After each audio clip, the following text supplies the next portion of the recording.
क्रांती news, आवाज सर्वसामान्यांचा। नाशिक पुरस्कार वितरण सोहळ्याचे मान्यवरांना निमंत्रण। ग्राहक संरक्षण समितीच्या 4थ्या वर्धापन दिनानिमित्त दिनांक 26 फेब्रुवारी 2025 रोजी नाशिक येथे राज्यस्तरीय ग्राहक जनजागृती अभियान मेळावा व राष्ट्रीय पुरस्कार वितरण सोहळ्याचे भव्य आयोजन करण्यात आले। या कार्यक्रमासाठी मान्यवरांना प्रमुख पाहुणे म्हणून निमंत्रित करण्यात आले। या निमित्ताने महाराष्ट्र राज्याचे माजी ग्राहक संरक्षण मंत्री आमदार छगनराव भुजबळ, नाशिक जिल्हाधिकारी माननीय जलज शर्मा, नाशिक शहर पोलीस आयुक्त माननीय संदीप कर्णिक, नाशिक जिल्हा पुरवठा अधिकारी माननीय कैलास पवार तसेच नाशिक ग्रामीण पोलीस अधीक्षक श्री विक्रम देशमाने यांना औपचारिक निमंत्रण देण्यात आले।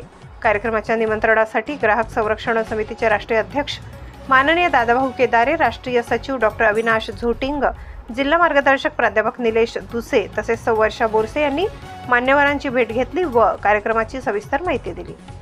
या भव्य सोहळ्याच्या माध्यमातून ग्राहक हक्कांविषयी जनजागृती केली जाणार असून ग्राहक हितसंबंध आणि त्यांच्या सुरक्षेवर महत्त्वपूर्ण चर्चा होणार आहे। राज्यभरातील ग्राहक संघटनांचे प्रतिनिधी, तज्ज्ञ आणि मान्यवर मोठ्या संख्येने उपस्थित राहणार आहेत। कार्यक्रमाच्या अधिक माहितीसाठी ग्राहक संरक्षण समितीशी संपर्क साधावा असे आवाहन आयोजकांतर्फे करण्यात आले। महाराष्ट्र क्रांती न्यूजसाठी प्रतिनिधी योगेश निकम।